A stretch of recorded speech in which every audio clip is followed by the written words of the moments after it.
अस्सलामुअलैकुम वरहमतुल्लाहि वबरकातुहू। प्यारे बच्चों, सुफ़ई क्लास में आपका स्वागत है। इससे पहले हमने सफ़र का साथी और सिरदर्द यहाँ अभ्यास देखा था। आज हम देखेंगे पाठ क्रमांक 3, सफ़र का साथी और सिरदर्द। बच्चों, यह पाठ श्री रामनारायण उपाध्याय द्वारा लिखित। प्यारे बच्चों, इस पाठ में रामनारायण उपाध्याय जी ने व्यंग्यात्मक ढंग से रेल यात्रा करते समय जो लोग फिजूल बात करते हैं, बिना मांगे कोई वस्तु लेते हैं, इन पर बहुत ही करारा व्यंग किया है। तो आइए हम देखते हैं। प्यारे बच्चों, इस पाठ में श्री नारायण जी ने उपाध्याय जी ने बताया है कि रेल यात्रा करना उन्हें बहुत पसंद है। और रेल यात्रा करते समय जब वे रेल यात्रा कर रहे थे कि वो कहते हैं कि मुझे अकेले यात्रा करना बहुत पसंद है। जब यदि कोई मुझको आकर किसी प्रकार का प्रश्न पूछता है तो वे मुझको बिल्कुल पसंद नहीं है। लेखक कहते हैं कि रेल यात्रा करते समय कई सारे लोग आकर आपसे बेवजह सवालात पूछते हैं, प्रश्न पूछते हैं। तो इस प्रकार से वे कहते हैं कि अकेले यात्रा करना आज बहुत मुश्किल हो गया है। वे अपनी एक कहानी के द्वारा बताते हैं कि जब मैं रेल यात्रा कर रहा था तो मुझको रेल यात्रा करते समय आसपास के दृश्यों को देखना, अपने पैरों तले नदी का गुजरना। इसका अर्थ इस प्रकार से है कि जब हम ट्रेन पर सफ़र करते हैं तो जब किसी पहाड़ी इलाके में ट्रेन पहुंचती है तो नदी जब हमारे नीचे से गुजरती है इस प्रकार से। तो वो कहते हैं कि पैरों तले नदी का गुजरना, रेल की गति के द्वारा आसपास के वृक्षों का गुजरना, यह मुझको बहुत ही अच्छा लगता है। जब मैं उच्च आकाश में उड़ते हुए परिंदों को देखता हूँ कि तब अचानक ट्रेन किसी गुफा में चले जाती है तो वे जो दृश्य होता है वो बिल्कुल अधूरा सा रह जाता है। और जब वे किसी खेलते हुए बच्चों को, पेड़ पर वृक्ष पर चढ़ते हुए बच्चों को देखते हैं, तब अचानक किसी पहाड़ी का सामने आ जाना, वे सारा दृश्य अधूरा रह जाता है।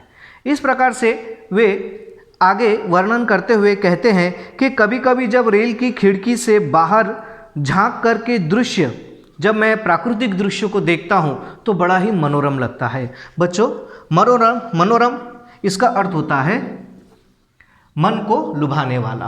तो मन को लुभाने वाले दृश्य जो है वो मैं देखने लगता हूँ। और उस प्रकार से जब खिड़की के पास में अचानक कोई आकर बैठता है या मैं किसी बाहर की वस्तुओं को एकटक निहारता हूँ, तो जब कोई मेरे पास आकर बैठता है तो अचानक वो मुझको देखकर नाकभाव सिकोड़ने लगता है। नाकभाव सिकोड़ना यह एक मुहावरा है जिसका अर्थ होता है अप्रसन्नता या घृणा प्रकट करना, नफरत जिसको हम कहेंगे। तो इस प्रकार से वे कहते हैं कि जब अचानक कोई आ जाता है, नाकभाव सिकोड़ने लगता है, जब मैं किसी को एकटक निहारता हूँ, प्राकृतिक दृश्यों को निहारता हूँ, तो अचानक ट्रेन जब गुफा के अंदर चला जाती है तो सारा दृश्य चौपट हो जाता है। चौपट हो जाना मतलब होता है बेटा उसका अर्थ होता है नष्ट हो जाना।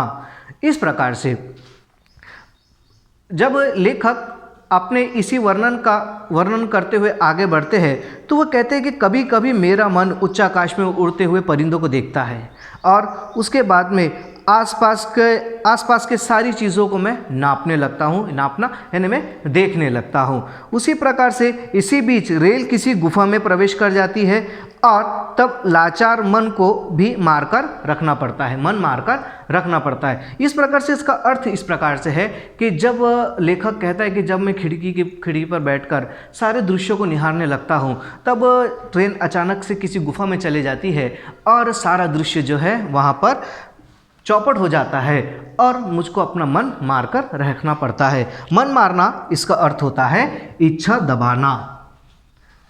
तो प्यारे बच्चों, इस पर आगे व्यंग करते हुए वे कहते हैं कि मुझको बस में यात्रा करना बहुत ही अटपटा लगता है।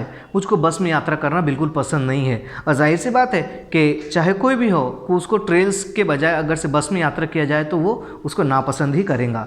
वो बस यात्रा का वर्णन करते हुए कहते हैं कि बस यात्रा करते समय अचानक से खड़े जाना पड़ता है, कहीं जगह नहीं मिलती, अचानक से हम बैठे रह जाते हैं, कोई हमारे बाजू में आकर बैठ जाता है। और यह ज़रूरी नहीं है कि तो आपका हम सफ़र हो, हम यात्री हो, वो आपको आप ही के मिजाज का मिले, आप ही की सोच का मिले। वह आता है बैठ जाता है। कभी कभी तो ऐसा लेखक कहता है, कभी कभी तो ऐसा होता है कि जैसा कि कोई रूठी हुई दुल्हन की तरह, ना हमसे बात करेगा, बस हमसे मुंह फुलाए हुए बैठेगा। तो प्यारे बच्चों, तो यहाँ पर था, इस प्रकार से उन्होंने बस का वर्णन किया है।